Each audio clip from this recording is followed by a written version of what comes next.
اعوذ باللہ السمیع العلیم من الشیطان الرجیم بسم اللہ الرحمن الرحیم۔ تمام نبیوں کے سردار حضرت محمد صلی اللہ علیہ وآلہ وسلم اور تمام مذاہب کے سردار دین اسلام کے پیروکاروں، السلام علیکم ورحمۃ اللہ تعالی وبرکاتہ۔ آج ہماری تقریر کا چھٹا حصہ ہے۔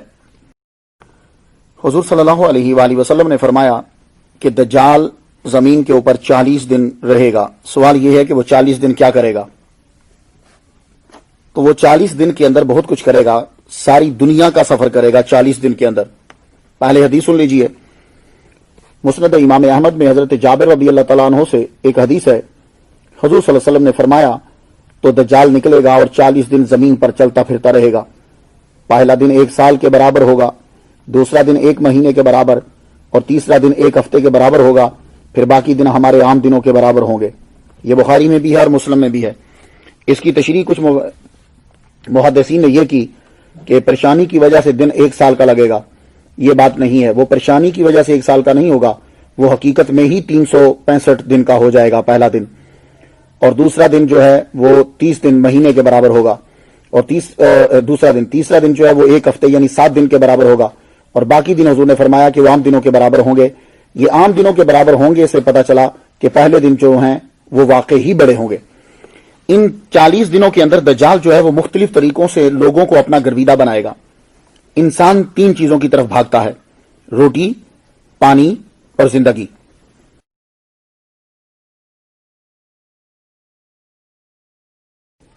بلکہ کہنا یہ چاہیے کہ وہ زندگی کی طرف ہی بھاگتا ہے، اس کے لیے یہ دونوں چیزیں استعمال کرتا ہے، لیکن روٹی اور پانی کی طرف تو اس کی ساری زندگی صرف ہو جاتی ہے۔ تو دجال ان تینوں چیزوں کو بطور اعلیٰ استعمال کرے گا۔ بخاری شریف کی حدیث سنیے کہ حضور فرماتے ہیں کہ دجال کے پاس روٹیوں کا پہاڑ ہوگا اور پانی کا دریا ہوگا۔ اب روٹیوں کا پہاڑ کا مطلب یہ ہے کہ جبل خبز یعنی بریڈ، اس کے پاس روٹیوں کا پہاڑ ہوگا۔ پہاڑ کتنا بھی چھوٹا ہو بہت بڑا ہوتا ہے، اور پانی کا دریا ہوگا۔ اب اگر واقعی اس کے بظاہر معنی لیے جائیں تو وہ سمجھ میں بالکل نہیں آتے۔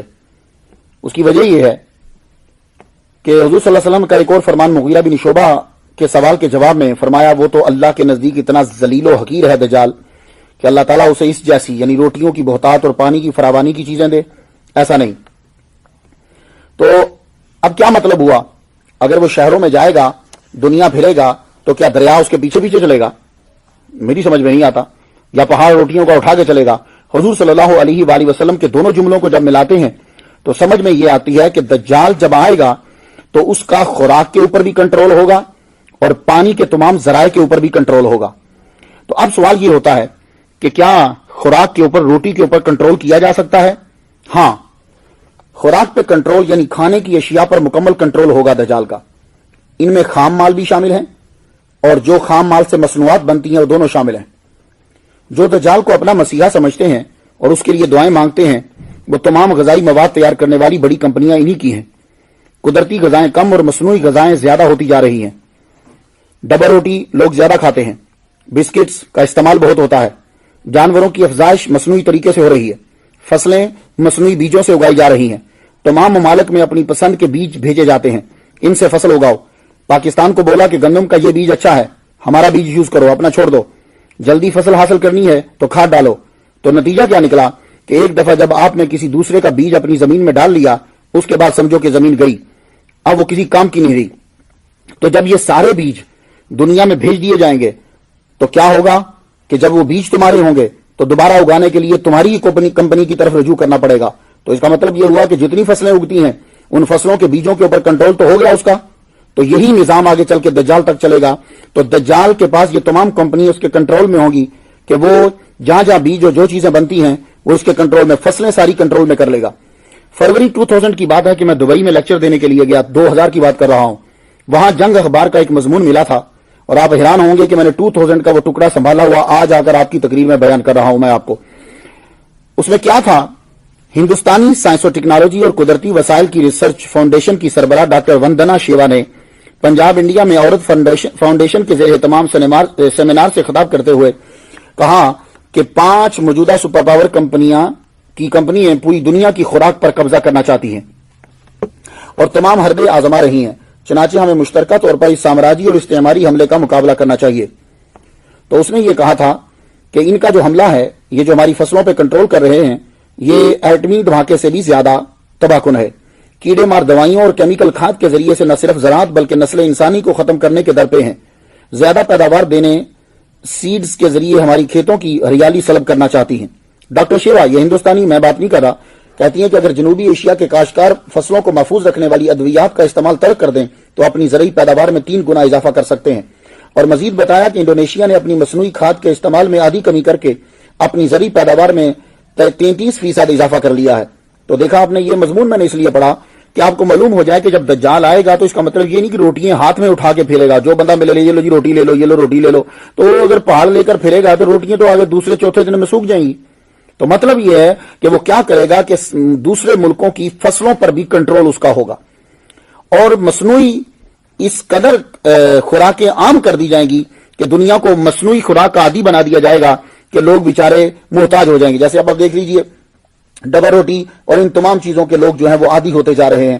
گندم کی روٹی جیسے کھائی جاتی تھی وہ سب کی سب چھوڑی جا رہی ہیں۔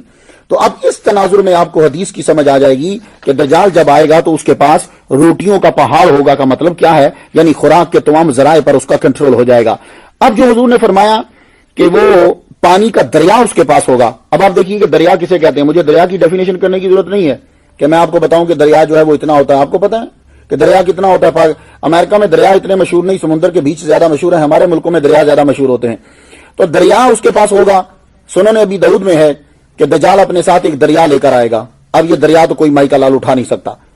تو اس بات کو ظاہر طور پر محمول کریں تو ممکن نہیں، کیونکہ دریا 6 فٹ کا نہیں ہوتا۔ دجال شہر شہر پھرے گا، دریا شہر میں آ جائے تو پھر شہر شہر نہیں رہتا۔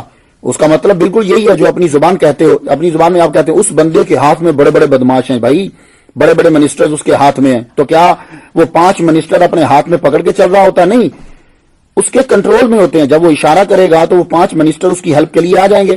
یہی مطلب ہے کہ اس کے ہاتھ میں دریا ہوگا، یعنی جب وہ چاہے گا تو وہ پانی دے گا، جب چاہے گا پانی کو روک لے گا۔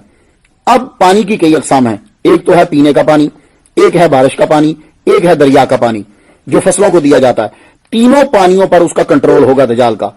پینے والے پانی پر کنٹرول کیسے ہوگا؟ دیکھیں آج کل دودھ، لسی، سکنجبین اور تخم بالنگا، یہ ساری چیزیں آپ بھول گئے ہیں، گاؤں والوں کو بھی نہیں پتا، اور اصلی دودھ تو اب گاؤں میں بھی نہیں ملتا۔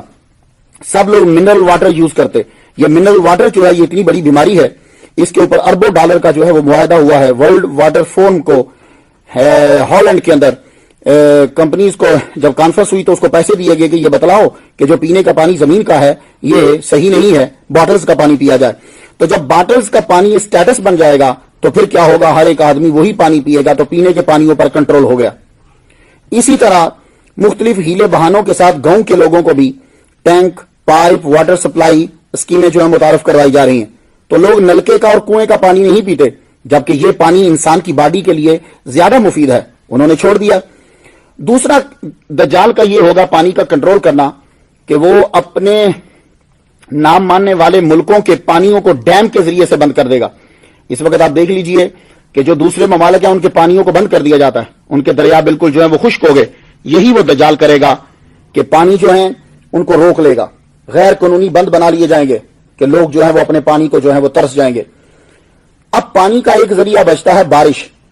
بارش پر بھی دجال کا کنٹرول ہوگا۔ اس کے اب 2 معنی ہیں۔ حضور صلی اللہ علیہ وسلم نے فرمایا، مسلم شریف میں ہے کہ دجال آسمان کو کہے گا بارش برسا، تو بارش برسا دے گا آسمان۔ ایک اور طریقہ ہے بارشوں پر قبضہ کرنے کا۔ اگر آپ کرۂ ارض کی فریکوینسی میں مداخلت کریں تو اس سے بھی موسم چینج ہو سکتے ہیں۔ آپ ویکیپیڈیا انسائکلوپیڈیا پہ جا کر HAARP ٹائپ کریں تو آپ کو معلوم ہوگا high frequency active auroral research program. اس کا ریسرچ سینٹر الاسکا میں ہے۔ اس ادارے کو چندہ دیتے ہیں US ایئر فورس اور US نیوی۔ بتایا کچھ اور جاتا ہے، کام کچھ اور ہے۔ اس کا اصل کام ہے موسموں میں تبدیلی لانا اور موسموں کو کنٹرول کرنا۔ راکٹوں اور مصنوعی سیاروں کے ذریعے بادلوں پر کیمیائی مادے چھڑک کر مصنوعی بارش لانا۔ 1993 سے کام تیزی سے چل رہا ہے۔ تو آپ کرۂ ارض کی فریکوینسی میں مداخلت یوں کر سکتے ہیں کہ کسی طرح کرۂ ارض میں 7-8 ہرٹز کے بجائے زیادہ آلٹرنیٹیو کرنٹ ڈال دیں تو نتیجہ یہ ہوگا کہ زمین اپنی معمول کی رفتار سے ہٹ کر ایک مختلف رفتار میں اچھلنے لگے گی، تو نتیجتاً خارج ہونے والی لہریں فضا اور موسم کو تبدیل کر دیں گی۔